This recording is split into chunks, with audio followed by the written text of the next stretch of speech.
Look at who's going to be on the sidelines tonight in Pittsburgh. The Texans and the Steelers working for Westwood One Radio. It's Ross Tucker, CBS Sports college football NFL analyst and host of the Ross Tucker Football Podcast. What do you expect to happen tonight? I expect to be really cold, Dan. I think it's a high of 37. I am planning and plotting out how many layers I'm going to be wearing right now. Is there a chance you have a jacket or coat that's similar to what Aaron Andrews was wearing yesterday? No, I don't. And in fact, I haven't even talked to my wife yet about what I'm going to wear. I usually wear this like bright orange ski jacket because I try to get as much TV time as possible. Yeah, I'm trying to amuse myself, Dan, right? So anytime, everybody needs to follow me on social media at Ross Tucker NFL so you see what I'm wearing. Because anytime a player goes out of bounds, I immediately go over there, try to help them up. I try to get as much TV time as possible, Dan, for the brand. It's important, you know? Is Mike Tomlin, I don't want to say is he coaching for his job because it feels like if he wants to continue to coach, he can in Pittsburgh. Do you get that sense? 1,000%. Okay. I think that win against the Ravens was massive. I think if Mike Tomlin wants to be in Pittsburgh, he'll be in Pittsburgh. If tonight's a disaster, I think that there's a chance maybe he'll think it's time to move on. I tend to doubt it. I feel like they're going to probably bring back Aaron Rodgers. And I think that they believe, no matter what happens tonight, that they're close enough that maybe with Rodgers next year, they could win a couple playoff games and go on a run.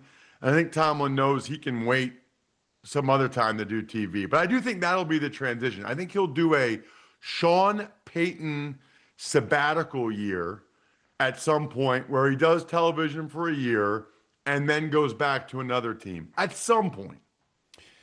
Well, your Eagles at home with all of that talent are staying at home for the playoffs. How surprised were you? It's funny that you ask it in that way because I am surprised specifically in that game. But if you watched every snap they played all year, you shouldn't be overly surprised because that's kind of how they played all year. I guess I thought, Dan, they had rested their guys. They were very healthy going into that one, really with the exception of Lane Johnson. The Niners were so beat up. The Niners had to play Seattle last week, and really, let's be honest, Seattle beat the crap out of them up front, both sides of the ball. It just kind of felt like the Eagles, with that defense, would be able to turn it on. I thought they'd win the game. I thought there was a chance they would kind of pull away in the fourth quarter. It's really remarkable if you think about it. I mean, Brock Purdy had 2 bad interceptions to Quinyon Mitchell. The Eagles didn't turn it over once. The Eagles, Saquon Barkley ran for over 100 yards, and they still lost the game. And I'm sitting there calling the game with Ian Eagle, wondering how many guys for the 49ers right now would even start for the Eagles. I mean, it's like a handful.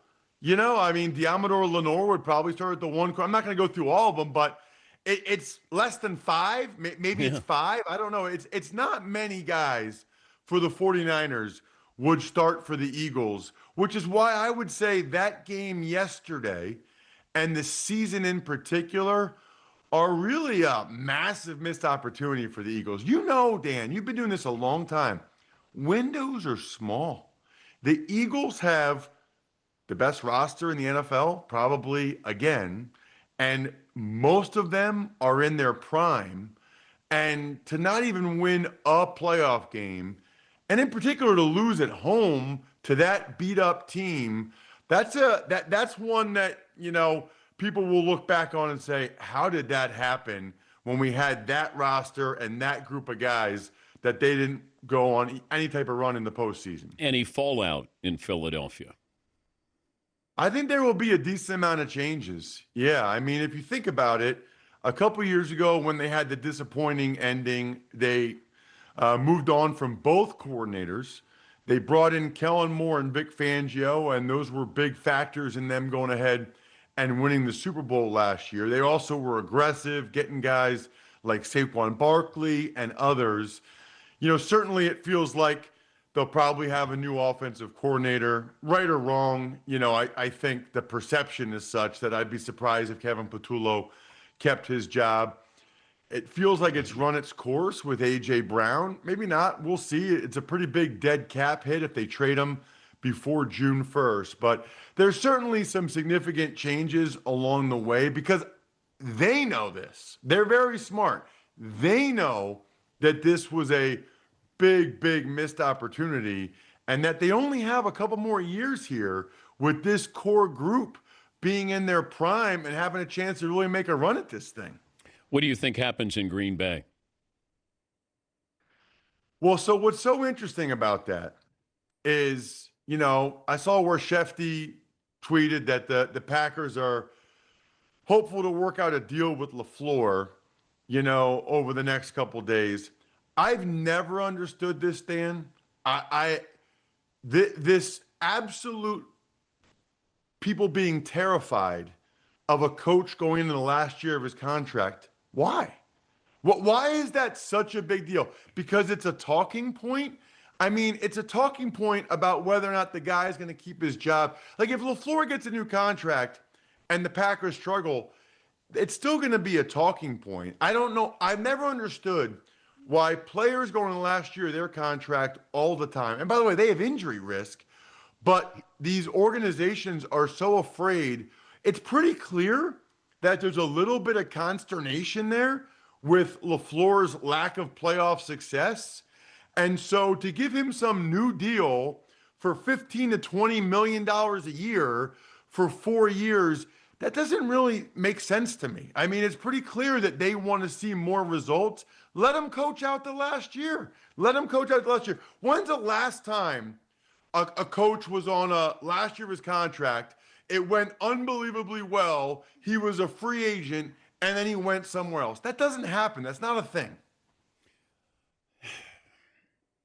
But you got the John Harbaugh question. So that's the curveball with all of these openings, and even openings that aren't open, potential openings. Where do you think John Harbaugh is going to end up? Ooh, I think it was very intentional that he wanted to wait till this week to take any interviews, because I think he believed that if Buffalo lost, maybe that one would have opened up, and that if Green Bay, there'd be the potential there. It doesn't sound like that's going to happen, but, there still could be a mutual parting of the ways there between the Packers and Matt LaFleur if those contract discussions don't go as well as they would like. So I think those would have been the two that he would have strongly considered the most, just because, he's in this thing now to try to win Super Bowls. I mean, he's made a ton of money. He's been doing it a long time. And those are the two that would give him the best chance to do that. Other than that, it becomes fascinating. How does he feel about Jackson Dart? How does he feel about Cam Ward? I mean, how does he feel about the Cleveland situation? I guess if he went to Cleveland, that would give him the opportunity to, stick it to the Ravens if that's something he wants to do. I don't know. It's a big difference between where he's been and where he's going to go, because he's going to go to a team that it's going to be kind of like a rebuild for Harbaugh, and he never really had that. When he went to Baltimore, they had Ray Lewis and Ed Reed and all these guys, and they made the playoffs that first year. We've never really seen John Harbaugh have to take a bad team, from the bottom and grow them up to being a playoff caliber team. I don't even know. I guess we'll find out if that's where he lands with one of them, whether or not he can even do it. Yeah, that's why I brought up, do you go to Tennessee because you have a franchise quarterback and you got cap room? But as you said, that's a process. That's a couple of years. And does he have the patience to build something? When Jim Harbaugh was in the NFL, he had the Niners with a lot of talent, took them to a Super Bowl. Even with the Chargers, You don't jump to another or go to another job unless you go, can I succeed? How long will it take to be formidable? Can we win a Super Bowl? And you bring up something great. He would love to add another Super Bowl there, or at least compete for it. But I go back to, and I keep saying this over and over, is he the kind of coach who gets you over the hump? Like, how many coaches get a two-time MVP but don't do much with them? Well, and what's so wild about that is that if Lamar won the MVP last year, like a lot of people thought he should, he'd be a three-time MVP with 3 playoff wins. That's the thing that I think is puzzling about Harbaugh. Dan, he won 10 playoff games with Joe Flacco. Now, they had a really good defense, okay? Multiple Hall of Famers. We know, especially those first couple of years for Flacco, not as much, when they won the Super Bowl. So Harbaugh has proven that he can win at the highest level, and he won a Super Bowl. But, I mean, he's not going to find a quarterback. It feels like Lamar gets the blame, not John Harbaugh. I think you're right, and there's a reason for that. It's because Harbaugh had already won a Super Bowl. Okay. It's like we all have these boxes we check. So if Tomlin doesn't have a Super Bowl, he's probably not the coach in Pittsburgh. I think that's probably true, although they've had 3 coaches since 1969. They operate different than any other franchise. But if I said to a Steeler fan base, hey, you're not going to win playoff games, but you're going to be in the playoffs the next 10 years with Mike Tomlin. The farthest you'll go is you'll win 1 playoff game a year a couple of times. Do you think that Steeler fans are signing up for another 10-7, 9-8, barely make the playoffs, and you're non-threatening in the postseason? Absolutely not. Okay. I live in central Pennsylvania. But they have. I live in central Pennsylvania. I'm close friends with a bunch of Steelers fans.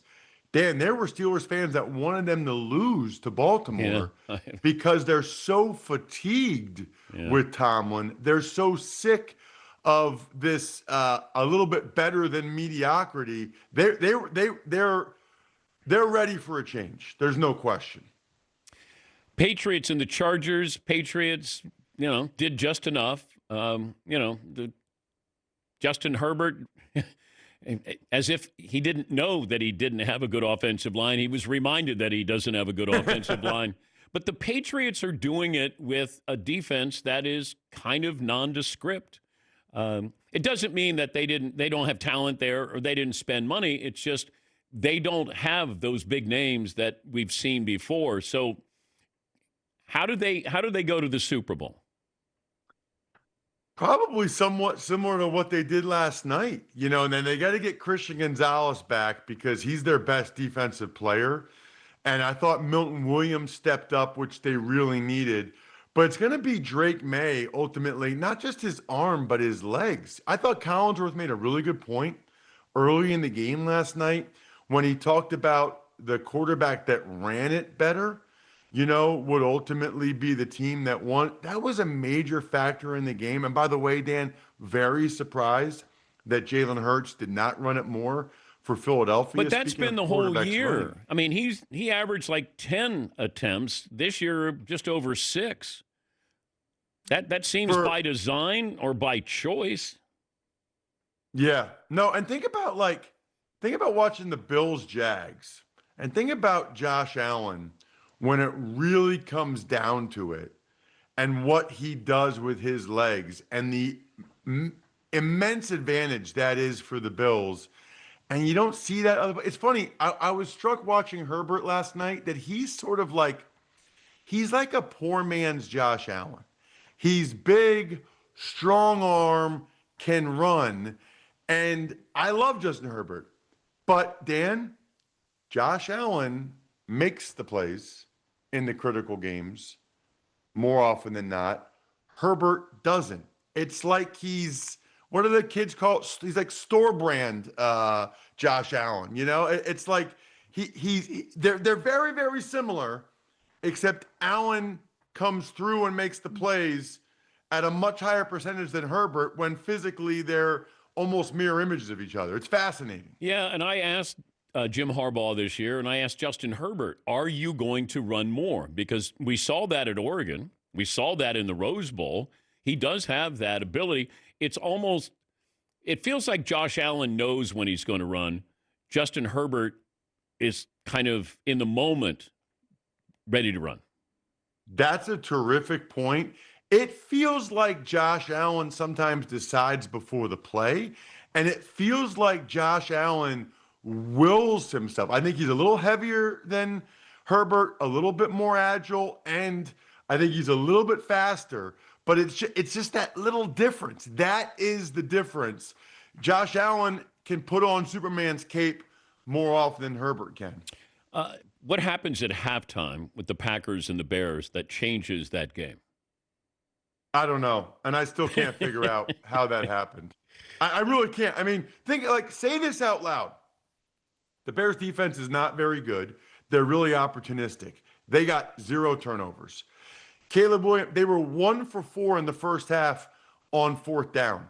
Caleb Williams threw 2 picks in the red zone for the Bears, and the Bears won the game. I mean, if you just write down, if you do bullet points or say it out loud, there is no way the Bears should have won that game, and yet the missed kicks and whatever, and they did it. It's just remarkable what they've done. I cannot wait for that Rams-Bears game.